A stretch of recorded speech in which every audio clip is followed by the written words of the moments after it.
不好了，不好了！丧尸病毒在 M 国爆发了。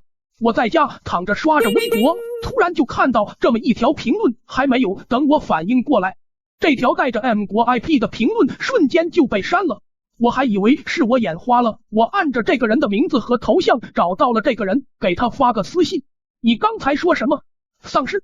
我刚看到这2个字发过来，上面还在显示对方正在输入中，下一秒突然这个账号就不见了，聊天界面变成了没有此用户。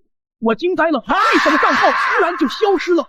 我心里突然有了一种不好的预感，从小到大我的第六感都很准，我感觉这个事情很不寻常。正好我有一个大学室友在 M 国留学，我给他发了消息，1条2条，等了1个小时，他还是没有回复我，我的心有一点凉了。他可是资深网民，每次给他发消息几乎都是秒回，最迟半个小时内肯定会回复。我开始给他打视频电话，1遍2遍，我感觉到了强烈的不安。我安慰自己，也许他是到了一个没有网的地方。我拨打了他的电话，国际长途，虽然有点肉疼，可是我顾不了那么多了。电话响了10几声，终于被接通了，可是婴儿却不是那种开朗的阳光男孩。听筒里传来了不知道什么嘶吼的声音，好像有很多人，然后通话就断了。我怀着忐忑的心情在网上搜索新闻，发现前几天 M 国有好几起街头暴力事件，一个人不停地撕咬另一个人。可是这些新闻被别的新闻盖下去了，没有引起很多热度。这几天没有任何消息。丧尸爆发的可能越来越大，必须要做些准备了。前几日一起来自 K 市的新闻，医院新增了很多的病例，并且有患者半夜大闹医院，目前还在控制。之前刷到我还是以为是普通的暴力事件，可是结合这么多来看，丧尸病毒爆发多半是真的，而且应该已经传到了国内。我强迫自己冷静下来，还没确定是不是真的，而且就算丧尸爆发了，也有可能传不到这里。但是我还是决定提前做一些准备。现在是下午1点，我女朋友正在北京上班，我今天刚好休假，拿了车钥匙出了门。如果真的传过来了，食物和水必不可少。我先去离家最近的超市订购了12瓶装的50箱水，压缩饼干20箱，螺蛳粉20箱，方便面各个味道10箱。虽然我们2个都不怎么爱吃方便面，但是它便宜且方便。还有红油麻酱面皮各10箱，这个面皮用凉水就可以泡开，奶粉10箱，香肠10箱，卤鸡爪、卤蛋各5箱，大体只抽20瓶。买完这些，差不多花了我半个月的工资。结账的时候，超市的工作人员问我买这么多东西做什么？我说快要端午节了，公司发福利，我来采买。我看这超市的工作人员往车上搬东西，我想我应该是疯了，万一没事呢？可是我预感的事情基本上都很准，即使是虚惊一场，大不了便宜卖出。我让工人把车开进了地下车库，直接放进电梯运到22楼。这个点小区的住户基本都在上班，电梯里没有什么人，2个电梯一起运，很快就运上去了。工人走后，我坐在房间里喘了口气，这些东西是吃不了多长时间的，但是现在还不确定，反正好歹是有了一些安全感。丧尸即将爆发，我和我女朋友说丧尸爆发她会信吗？我又去买了太阳能充电设备和净水器，安装完已经下午5点。我看了一眼手机，女友给我发好几条消息我都没回，看大概到了她下班的时间，我开车去公司楼下等她。这儿我冲林丽招了招手，她走了过来抱住了我，吼道：你下午都干什么了？为什么不回我的消息？林丽一脸幽怨地看着宝贝，一会儿再说，我们先回家。我把她拉上了车，一脚油门开回了家，可能是我从来都没有开过那么快。林丽路上一直不停地说慢点慢点儿。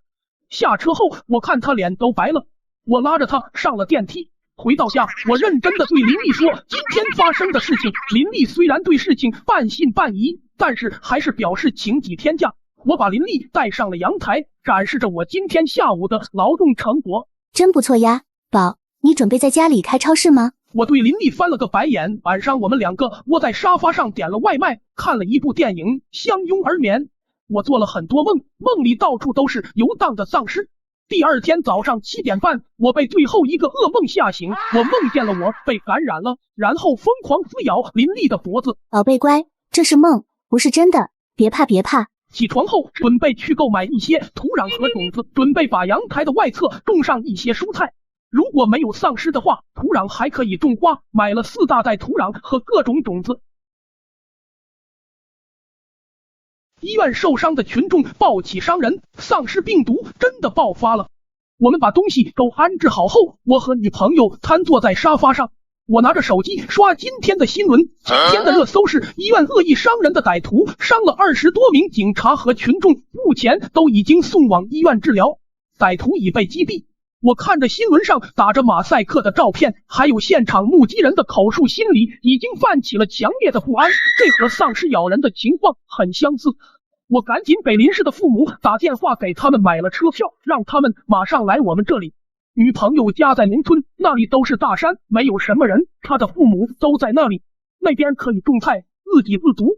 如果真的爆发丧尸，会比我们这里安全多了。女朋友给她的父母打了电话，也让他们多买一点食物和生活用品。之后我们就一直在家关注着新闻，直到晚上7点多，热搜第一变成了受伤的警察和群众抱起伤人，一下子咬了许多医生、护士和患者。我和女朋友对视着，丧尸真的来了。我们迅速的联系了好几家送水公司，点了好多单外卖。最爆发的地点是在 K 市，虽然离我们这里不远，但是很多人还没有来得及看新闻，并没有多少人意识到这件事，所以还没有到家家都囤货的状态。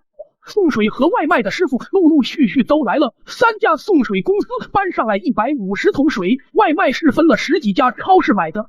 100斤的大米10袋，50斤面粉10袋，20升豆油10桶，各种调料各50瓶，鸭脖10箱，猪肉100斤，芝麻糊10袋，核桃粉10袋，麦片10袋，自热米饭50盒，自热小火锅50盒。K 市已成人间炼狱，囤了1年多的物资，不知道能不能度过危机。我和女朋友又开车去买了挺多东西，直到后备箱和后座都堆不下了才回来。我们又搬上来了5箱牛奶、5箱面包、5个大桶储水、午餐肉30罐、鱼罐头30罐、巧克力30盒、挂面20包、10箱酒精湿巾、手电筒10个、充电宝10个、纱布1箱、窗口贴1箱、各种感冒药、消炎药、止痛药、医用消毒酒精、碘伏、棉签、膏药、心脏药，还有老年人吃的各种药品一堆，维生素钙片，维生素是必需品。各种水果的果干、蔬菜各买了一点，放太久会坏。我们清点了一下食物和水，大概够1年多的物资。不知道丧尸病毒会持续多久，只知道物资多一点，我们就会活得久一点。我们躺在床上刷着微博和微信群，已经很多人都意识到了是丧尸囤了很多物资，也有一些人表示国家那么强大，没必要，等待国家消灭丧尸就好。不过整个网络还是弥漫着悲伤和恐慌，一些 K 市的人说现在在家躲着，外面到处都是吃人的怪物，自己没有多少食物了，还有些家人父母都被咬了。通过网友上传的照片，我们看到了什么是人间炼狱，我们看得心惊肉跳，随即决定明天再好好的采买一遍物资。忙了一天，几乎倒头就睡，但是睡得也不安稳，毕竟现在生命都会受到威胁。小区内出现丧尸，水资源又受到了污染，这可怎么办？我妈看着我和女朋友囤的食物，惊呆了，说我是长了几张嘴，买这么多的东西，老年人不懂什么丧尸，只有他们亲眼看见了才会相信。晚上我们吃了一顿火锅，如今丧尸爆发，不知道以后还能不能吃到了。女朋友和妈妈不断的下东西，我和爸爸喝酒聊天，末世的恐慌让我更加珍惜仅剩的日子。第二天已经有10几个地区有丧尸了，每天新闻上都让我们保持镇静，不要慌张，准备好充足的食物和水，在家里不要外出。我们锁好了楼层的消防门，我们这一层是最高层，几乎没有人来。趁着我们这里还没有丧尸，我每天出门去买一点可能用得上的东西。在父母来的第3天，我们城市爆发了，没错，地点还是从医院开始。可是没过一天，小区里突然游荡着很多丧尸。新闻报道说，水库附近掉落了丧尸，水资源受到了污染，水不能再喝了。我们一阵后怕，幸好装了净水器。不过我们也不敢再喝那个水了，都装满红桶，用来冲马桶。我们小区的保安早跑了，大门死死的关着，里面出不去，外面进不来。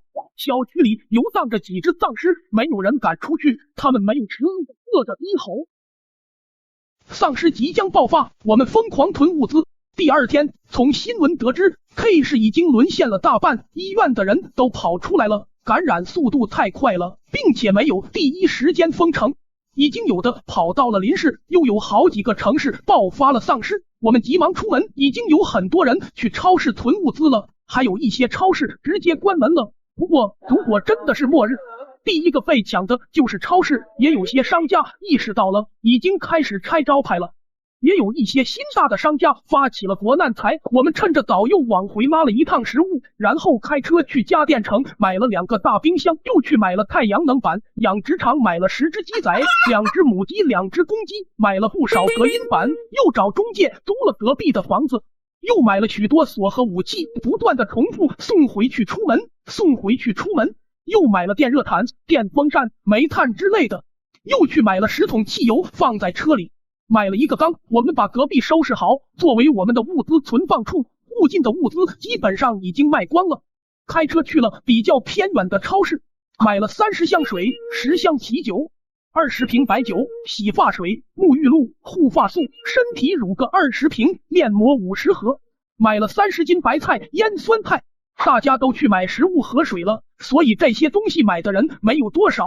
又买了10个大红桶放在隔壁储存水，把一切都收拾好，去车站把父母接了过来。他们带了好多风干的肉和腊肠，他们来家里都震惊了。李小夏，你们2个干嘛呀？去打劫超市了？丧尸爆发了，正式开始没水没电的居家生活。我们看着小区里游荡的这些丧尸，大多数都是水资源污染变异的，身上没有伤痕，倒是有几只手脚被啃得露了骨头。父母看到了，捂着心脏就不再看了。看的时间久了，感觉丧尸都眉清目秀的，慢悠悠的晃荡，胳膊一甩一甩的，每次看见我总是笑得前仰后翻。新闻每天都让我们带着食物和水在家，不要外出，锁好门窗。社区的大喇叭也在安抚我们不要恐慌，只是一响就聚集了好多丧尸。有了大量物资，我们的生活没有受到多少影响。丧尸爆发的第20天，停水停电了，不过有了太阳能板，我们用电还算正常。手机信号已经切断了，联系不到外界，大喇叭也停工了。幸好有信号的时候下了很多的小说、电视剧、电影，让我们在家隔离的日子不会太无聊。只不过楼下的丧尸越发的臭了，闷热的天不能开窗户，只能靠风扇了。这些天我们小区还算安逸，毕竟提前看了新闻，很多人家都囤了物资。我们无法预测未来丧尸病毒会持续多久，会有多严重。就算国家正在解禁，他们也要一个城市一个城市的救消灭，让我们恢复正常的生活还好。如果去避难所的话，我觉得还不如待在家里。丧尸病毒爆发后的居家生活也不错，可以好好陪伴家人了。要是去了避难所，那里能分到的物资有限，万一发生抢夺，2个老人、1个男人、1个女人，真的发生了什么，根本阻止不了。而且人多了就会爆发矛盾，更危险。现在家里的物资我们省着点吃，再加2年不是什么问题。并且我们还种了菜，养了鸡，最近母鸡下了很多鸡蛋，正在努力孵化。丧尸爆发的50天，昼夜温差很大，白天热的不行，晚上气温又降到几度，这些天总会听到飞机飞过。这时楼下的丧尸就举着手嘶吼，就是他们也不会飞呀。楼下有一个丧尸，双手举着，好像是抓飞机的样子，不停的抖动。女朋友笑我是笨蛋，看个丧尸都能笑成这样。人生苦短，及时行乐才是王道。女朋友担心她的父母没了信号之后就联系不上了。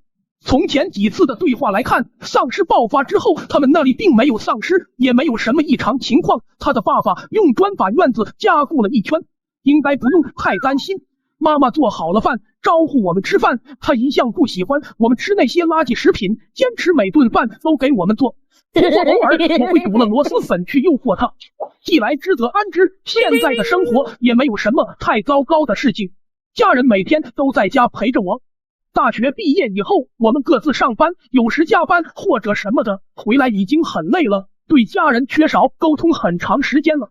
现在我们每天待在家里，吃吃喝喝，追剧，偶尔瞅瞅周围的情况。丧尸爆发的不知第几天，我妈突然做了一桌子菜，这是为什么呢？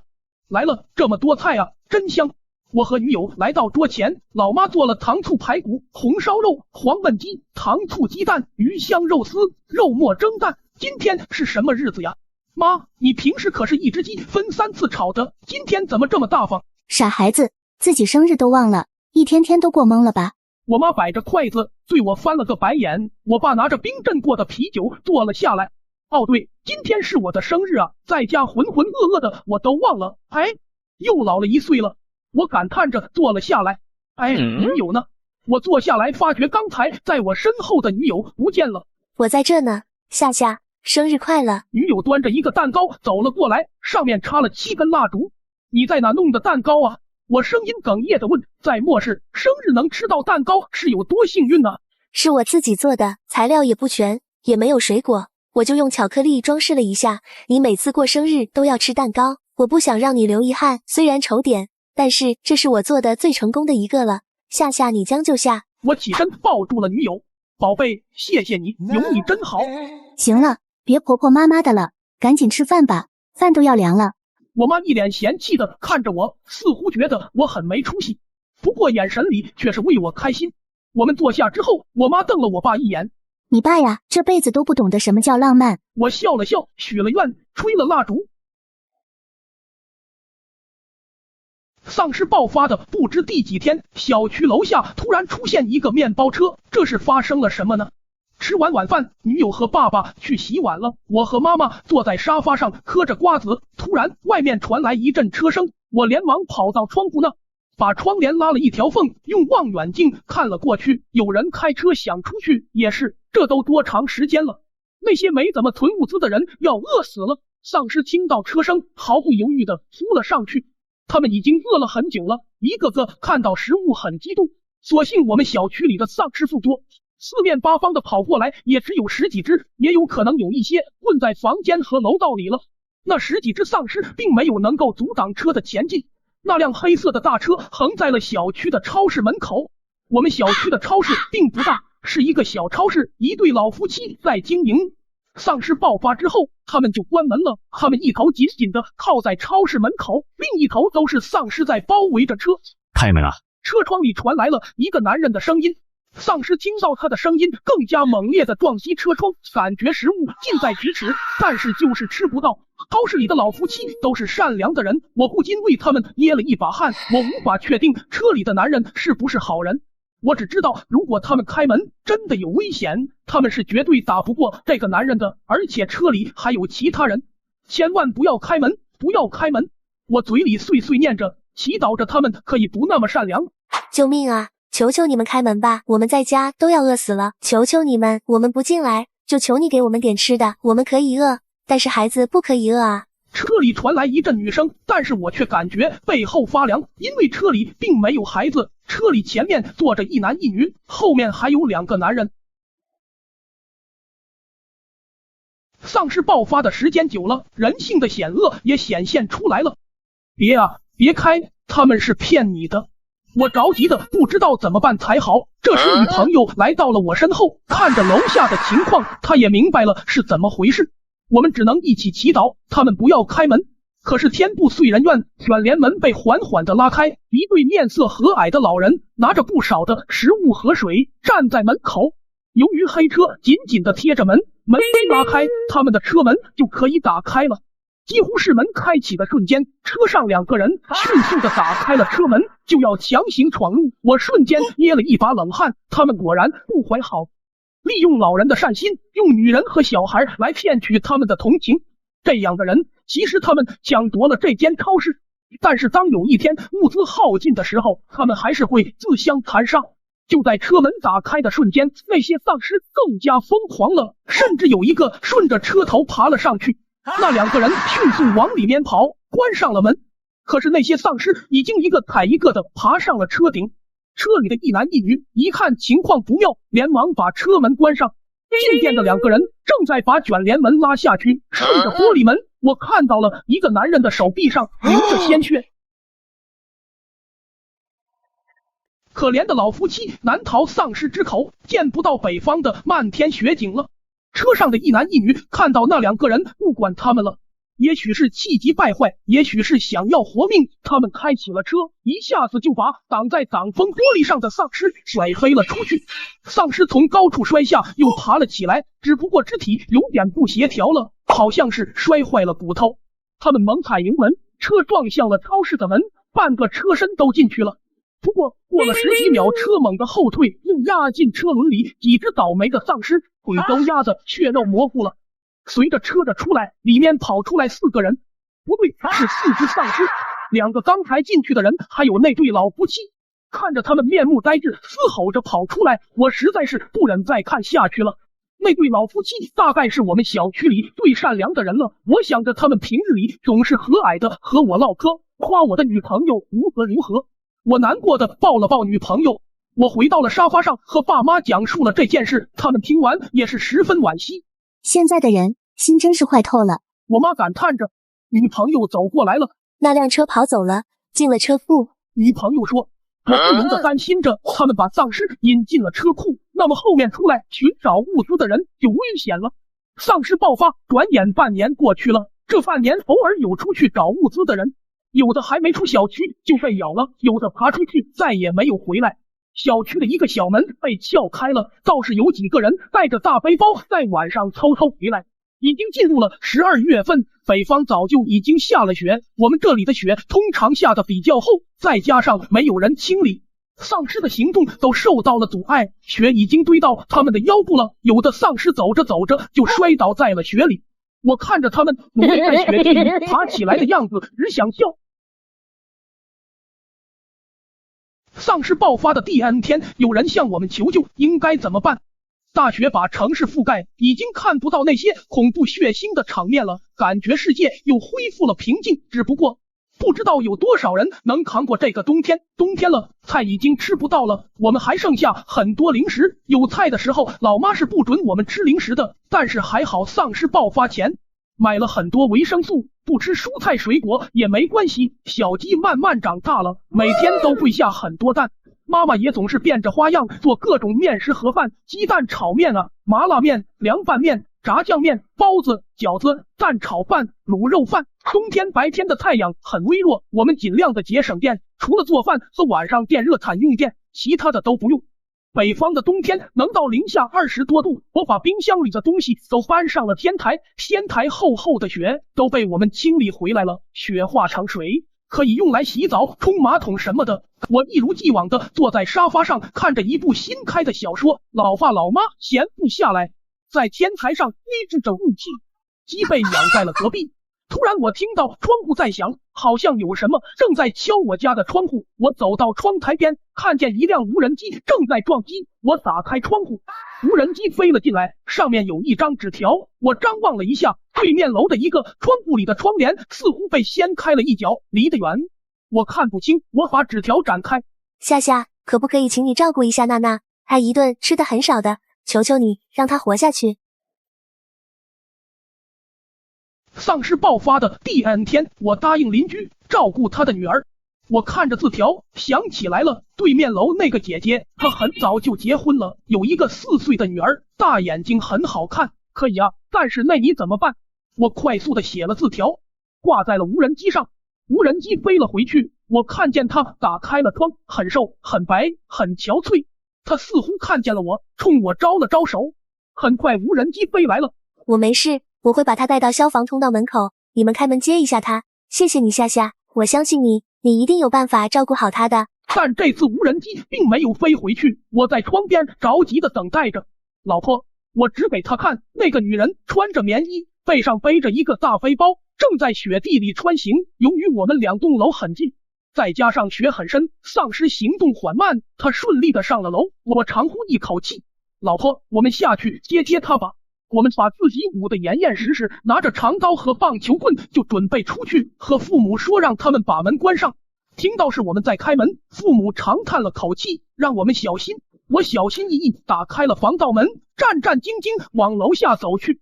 我们顺着楼梯走下去，隐隐好像听到有丧尸嘶吼的声音，越往下走，嘶吼的声音越大。我们不由得加快脚步。到了9楼，我倒吸了一口凉气，7、8个丧尸正在9楼的楼梯口，而木西拿着一把长斧，利用楼梯口狭窄的空间砍丧尸。我们成功接到内娜，可惜木西难逃丧尸之口。这些丧尸都不知道有什么弱点，把他们的头砍断应该就动不了了吧？可是想把丧尸的头砍断，得需要多大的力气？那些丧尸再变异也是人类变的，还是我们曾经的邻居。我们拿着棒球棍从丧尸身后一棒一个，他们从楼梯口顺着楼梯滚下去，又挣扎的爬起来，又被另一个滚下来的丧尸压倒。把丧尸都打下去以后，我们拽着木西就要跑。夏夏，他甩开了我的手，把背后的书包交给了我。照顾好他，谢谢你，夏夏。说完，他转身一脚把要从楼梯上冲上来的丧尸踢了下去。快走，你们一定活下去。木西，他转过去，我清晰的看见他的肩膀正在流血，他穿的衣服上暗红了一片。他被咬了。快走，夏夏。于腾龙也发现了，拉着我往楼上走去。上去的那一刻，木西用身体挡住了那些丧尸的进攻，为我们争取时间。他的衣服被撕碎，他的身体被啃咬。我闭了闭眼，迅速的上楼。木西，你放心，我一定会照顾好娜娜。爸妈，开门。我们进去以后，把门锁好，到了房间，打开了硕大的背包。娜娜在里面睡着了，我把她抱出来，放在床上。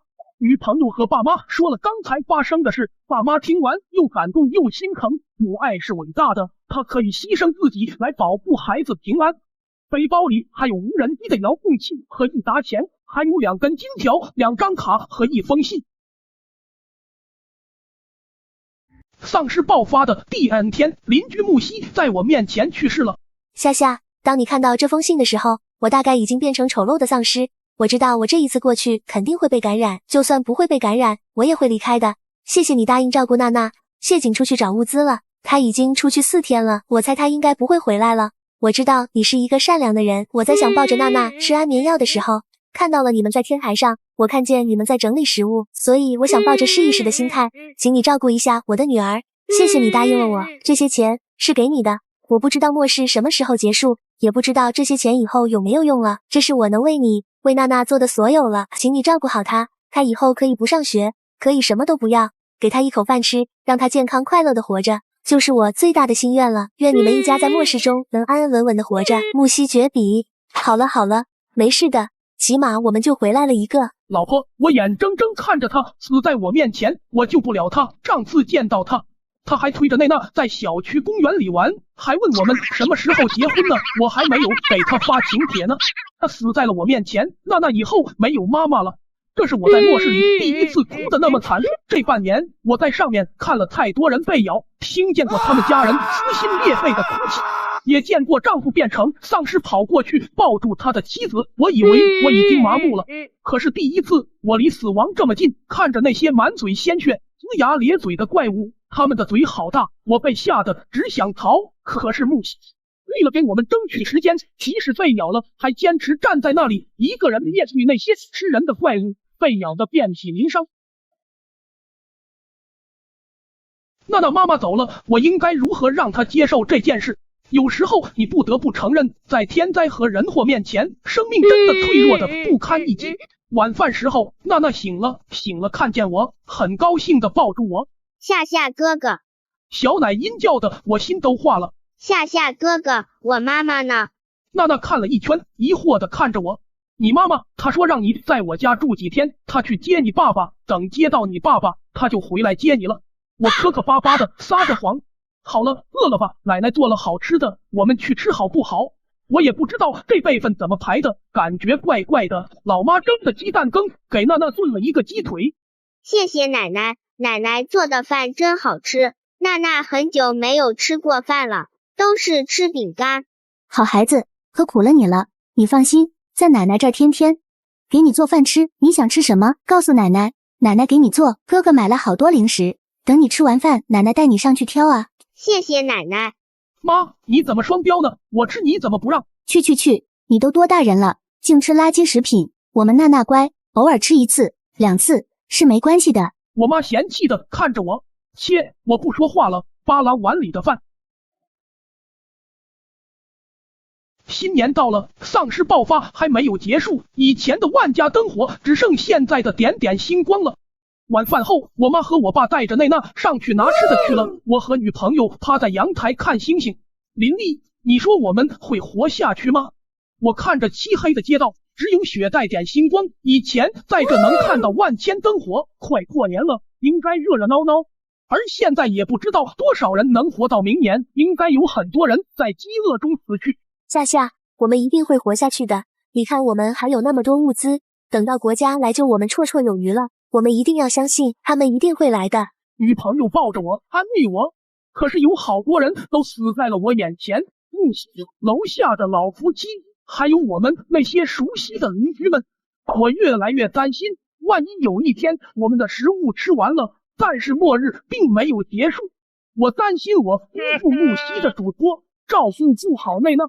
放心，夏，我们一定会平安无事的。林丽，有你在我身边真好。夏，我会一直在的。很快新年就到了，娜娜在这段时间不时的找妈妈，我也编了各种理由糊弄过去了。娜娜这孩子总是也不闹，就是想妈妈了的时候情绪低落，因被我妈各种方法逗乐了。新年到了，我妈一大早就开始打扫卫生，我们也被迫起来开始干活了，摘菜杀鸡。今天是除夕，老爸拿着大红纸就开始写对联贴在家里。虽然消防通道已经被我们锁上了，但是为了以防万一，还是贴在屋里吧。我妈用我的红色的衣服给娜娜做了一身新衣服，红彤彤的，头发用红色的丝带绑了起来，像个福娃娃。楼下的丧尸还在低头，也不知道他们吃不吃饺子。眨眼间，丧尸爆发已经半年了。很快到了傍晚，我妈在厨房炒菜，我们在客厅包饺子。今年没有春晚，没有鞭炮，没有亲戚串门，没有群里的红包，只是女友的情绪不好。虽然她还是笑的，但是我能看出来她很不开心。时间过得真快，一晃过去半年多了，手机依旧是没信号，我们也出不去，也不知道她的父母怎么样了。虽然已经提前告知他们储备好足够的粮食，但还是不免担忧，尤其是团圆的日子。每年公司老板都会给我们安排新年礼物，在群里发红包，可如今那样的日子都成了奢望。现在我们能5个人相聚在一起吃一顿团圆饭，我们拿着啤酒，娜娜拿着果汁，我们就要迎来新的一年了。吃完饭，我和女友站在阳台向远处看去，平时整个街道都是彩灯，万家灯火全都亮着，人来人往的街道，车来车往的大路，如今被丧尸和血淹没。明明还是那么繁华，却没有一丝生气。灯不亮了，人没有了，烟花不绽放了，很安静很安静，连说话的声音都没有。老婆，新年快乐。夏，新年快乐。老婆，会好起来的，一切都会好的。有你真好。丧尸爆发1年了，居家的日子把我憋坏了。丧尸爆发1年了，我在家简直要发狂了。之前疫情的时候，我还能看见大白呢，还能看见楼下做核酸的人群，还能点外卖去朋友家。可是现在每天熬夜到2、3点钟才睡，白天又11、12点才起床。虽然妈妈每天坚持1日3餐，但是我们长时间宅在家里，每顿饭都觉得食欲不振，而且活动的区域小了，也懒得锻炼身体，或者就睡，睡醒了就玩单机游戏，看下载完的电影、电视剧。因为下载的数量有限，好多剧都已经重复看了好几遍了。女朋友和妈妈最喜欢的宫斗大戏，台词都快背下来了。以前我最不喜欢看的就是这个类型，但是和他们看的时间久了，背景音乐一响，我都仿佛进入了角色，分分钟可以写出一个番外大戏，一脚干掉大猪蹄子，速擒后宫，一统天下。爸爸一直是个闲不住的人，丧尸病毒爆发之前，他就总带着妈妈四处旅游，如今居家的日子实在是给他憋坏了。不过他也会找事情做，不记得从哪天开始，爸爸的精力转移到了天台上的小鸡身上，经常带着娜娜给小鸡洗澡，羽毛擦得锃亮的，完全当做宠物养。不知道是不是因为小鸡被照顾得特别好，蛋下的都开始越来越多。这1年多的时间，几乎是与外界断了所有联系。像我们这样一家人在一起的还好，后来又有了内的加入，不然这样长而冷清的生活早就坚持不下去了。我们也会有情绪低落的时候，但是我们会相互鼓励。窗外一阵直升机螺旋桨转动的声音响起，来了一架送物资的直升机，难道有了解决丧尸的办法吗？夏夏、林丽，你们快到天台上来。我和女朋友听到妈妈催促的声音，小跑着到天台上，一架直升机空中盘旋，没一会就飞到我们这里。螺旋桨的声音震耳欲聋，但是还是可以听清直升机上不断重复的声音。家中有人的群众将布绑在杆子上，窗开小口，挥旗示意。直升机的窗口打开，里面身穿制服的人向我们示意，我们也向着他们欢呼。女朋友和妈妈激动地哭了出来。很快从直升机上先后下来了5个包裹，大概是需要求助的人太多了，这些也是尽力而为。我们无法与直升机上的人交流，打听外面的情况，好希望他可以来家做客，不要那么快飞走。物资安全落到天台后，直升机上的人向我们挥手再见，螺旋桨的声音也弱了一些。我不禁问，怎么会有人突然来给我们送物资？是不是国家有了解决办法？很有这个可能，病毒持续时间这么久了，国家那么强大，怎么会没有办法？是啊，希望一切都快点好起来吧。我们的视线紧紧跟随着直升机的动向，不一会就有10多家住户从窗口向外发出求救信号，原来还有这么多人像我们一样苦苦坚持。糟了！林丽大喊一声，原来是附近的丧尸听到直升机的声音，开始不断的聚集，发出阵阵的嘶吼声。一个低层的住户吓得旗杆都掉了出去，赶紧关上窗户。这可怎么办啊？爸爸妈妈看得揪心，不知道怎么办才好。丧尸们看着直升机在空中盘旋着，不断发出焦急嘶吼的声音，他们慢慢的聚集在一堆，一个摞着一个，直至攀爬到2楼、3楼的窗口。好不容易盼来了物资，可恶的丧尸又来捣乱。直升机上的工作人员开始向住在高层的住户发放物资，我们看到了他们的心情和刚才的我们一样，激动的热泪盈眶。最犯难的就是住在低层的住户，他们基本都收回了旗子，紧紧地关着窗口。丧尸们蜂拥而至，如同充满好奇心的小孩，对着物资包争抢和破坏，他们根本不敢伸手去拿。现在楼道里都是丧尸，应该是对外面声音的好奇，可是又找不到出口，发出恐怖的嘶吼声。住户们也不敢贸然去高楼层取物资。直升机上面的工作人员开始对聚集的丧尸喷射烟雾和催泪弹，浓烈的烟雾影响了他们的视线，丧尸们开始分散开来。直升机缓缓将物资放到一处3楼的窗口，但是迟迟不见住户开窗取物资。妈妈焦急地问：怎么还不取物资？一会丧尸们又聚集来了。爸爸皱着眉：那么浓烈的烟雾和催泪弹，连丧尸都散开了，人怎么可能承受得了？我们恍然大悟，是啊，我们这里是最高层，都隐约闻到了气味，更何况是在窗口的他们。这时直升机上的人员拿出水管，水流顺着管子一跃而下，他们想借助水的冲击缓解烟雾的气味。3楼的窗户打开了，他们搬进了第1包物资，我们也十分开心。在搬第2包物资的时候，3楼的住户一不小心脱手了，物资包摔了下去，狠狠地砸到了刚才摞在最下面还没来得及走开的丧尸的脑袋上。只见这个丧尸只是抽搐了一下就恢复如初，如果换做一个正常的人的话，早就丧命了。真不知道这些丧尸到底是什么原因变异的，不怕饿，不怕冷，不怕受伤，简直无懈可击。我们不光等来了物资，还有了解决丧尸病毒的希望。直升机派发完最后一家物资后缓缓飞走，我们和其他的幸存者都欢呼为他们送别。我们这个小区不算小，可是发出求助的住户寥寥无几，不少1楼的窗户都被丧尸拍碎了，里面的遭遇可想而知。爸妈开始整理物资包，里面是一些粮食和药品。最激动的是，里面有一包水果。家里吃的东西很多，唯独没有水果。我们已经很久没有吃到了，虽然只是苹果和鲜橙，但都是很耐放的，可以吃一段时间了。从妈妈收拾的包裹里突然掉落出一个信封，这个是什么？我拿起来，这是一封信。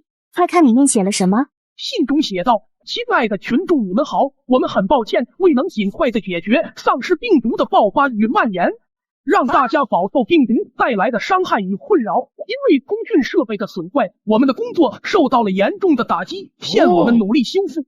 防疫工作已经逐步实施中，受到水资源的污染，城内临水附近的农作物都无法保证安全食用。如今水污染得到缓解，我们可以持续为大家提供食物。国家的医疗团队一直都在努力研究中，请大家放心，丧尸病毒很快就会过去。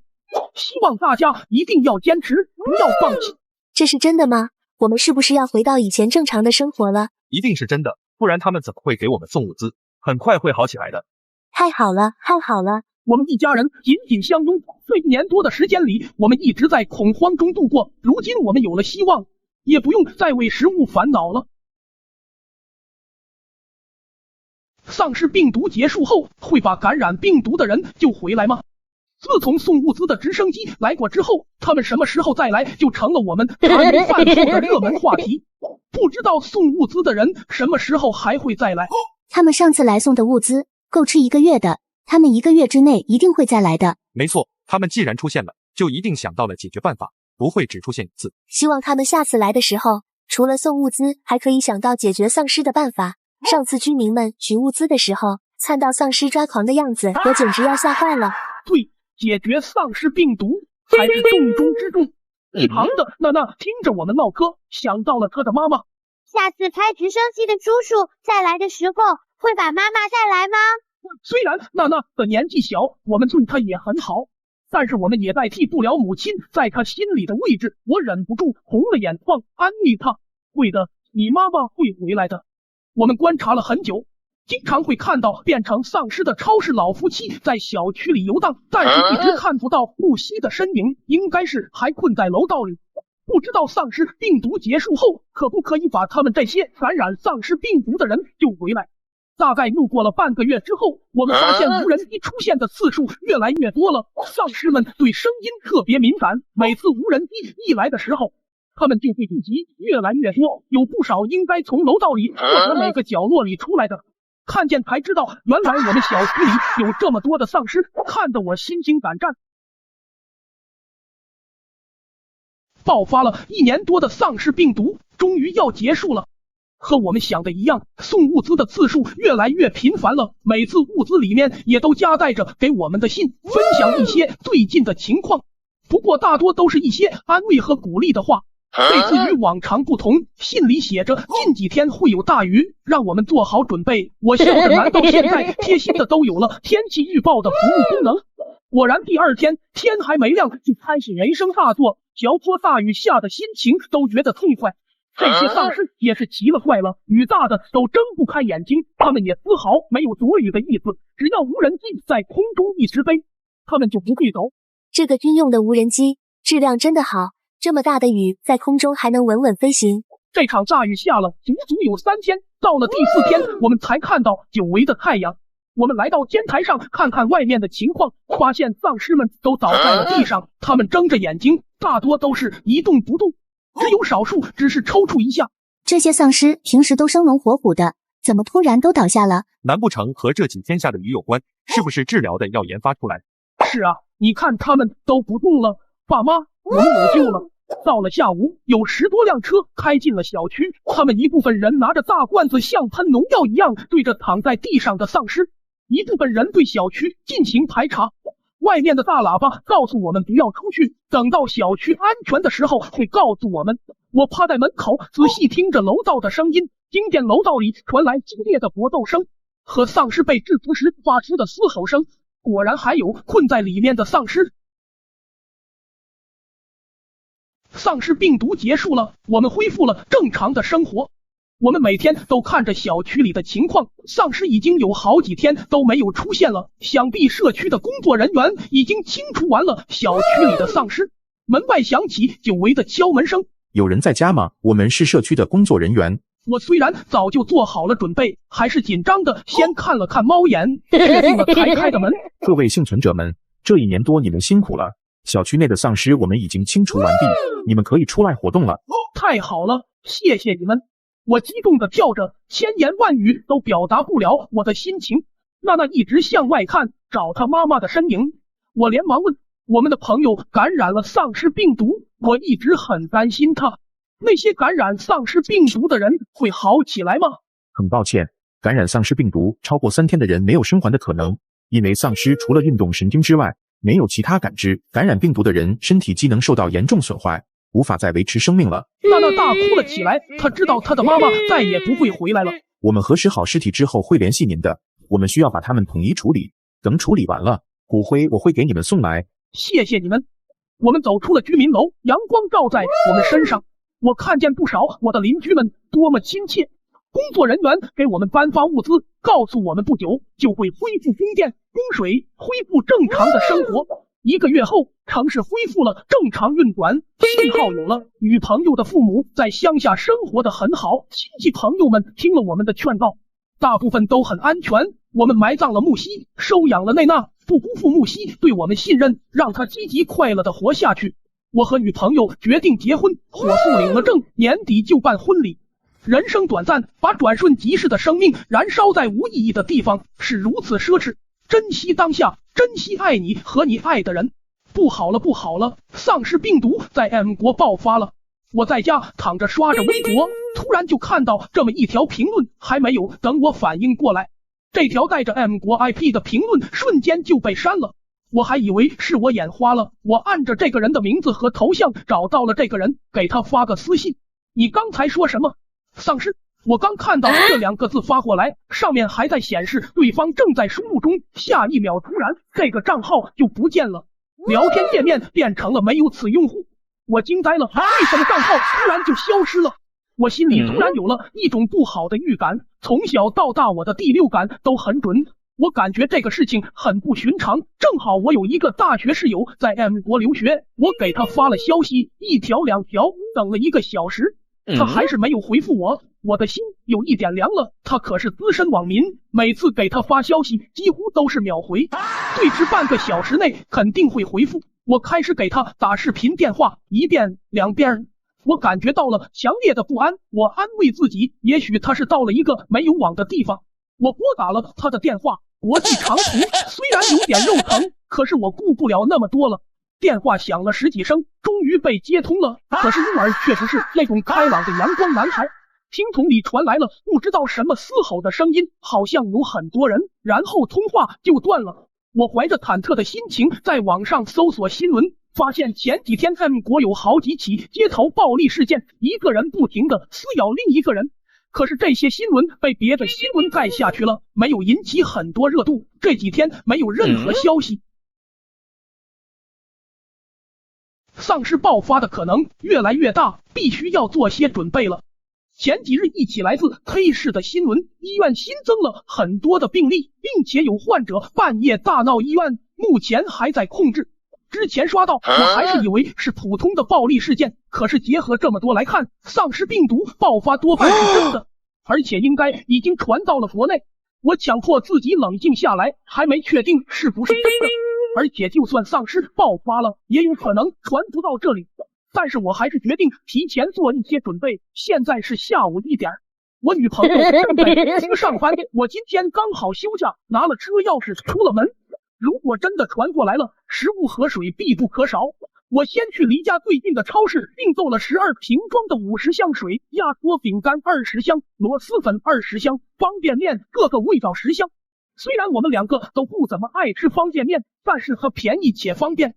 还有红油麻酱面皮各10箱，这个面皮用凉水就可以泡开，奶粉10箱，香肠10箱，卤鸡爪、卤蛋各5箱，大体只抽20瓶。买完这些，差不多花了我半个月的工资。结账的时候，超市的工作人员问我买这么多东西做什么？我说快要端午节了，司发福利，我来采买。我看这超市的工作人员往车上搬东西，我想我应该是疯了，万一没事呢？可是我预闪的事情基本上都很准，即使是虚惊一场，大不了便宜卖出。我让工人把车开进了地下车库，直接放进电梯运到22楼。这个点小区的住户基本都在上班，电梯里没有什么人。2个电梯一起运，很快就运上去了。工人走后，我坐在房间里喘了口气，这些东西是吃不了多长时间的，但是现在还不确定。反正好歹是有了一些安全感。丧尸即将爆发，我和我女朋友说丧尸爆发她会信吗？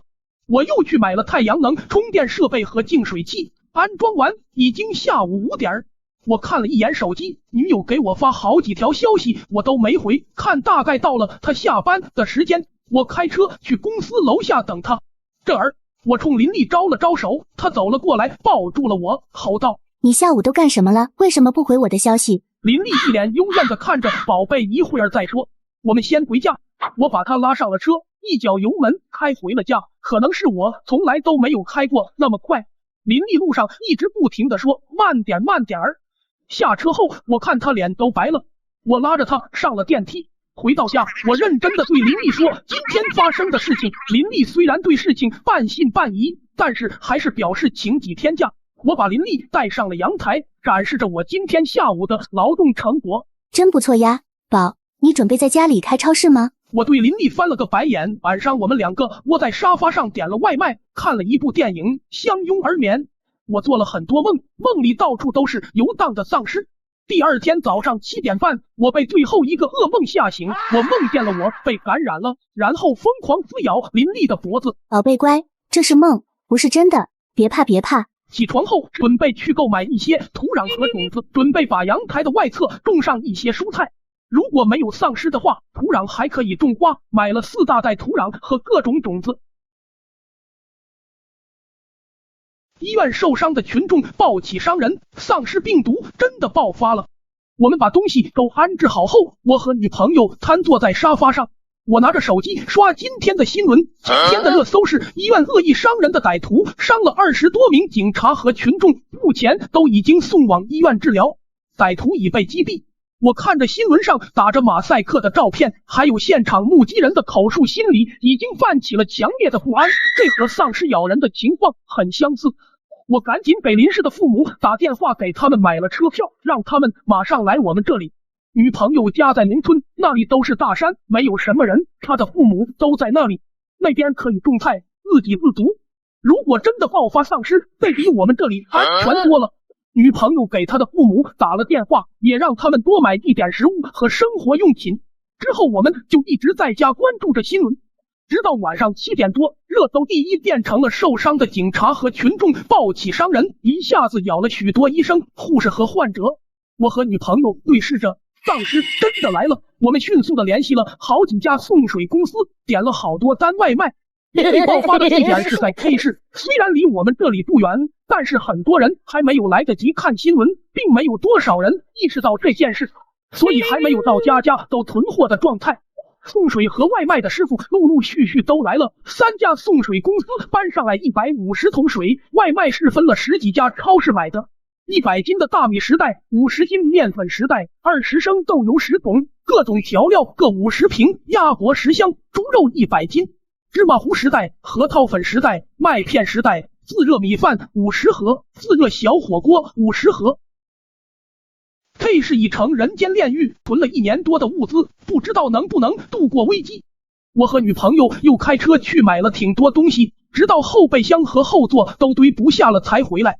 我们又搬上来了5箱牛奶、5箱面包、5个大桶储水、午餐肉30罐、鱼罐头30罐、巧克力30盒、挂面20包、10箱酒精湿巾、手电筒10个、充电宝10个、纱布1箱、窗口贴1箱，各种感冒药、消炎药、止痛药、医用消毒酒精、碘伏、棉签、膏药、心脏药。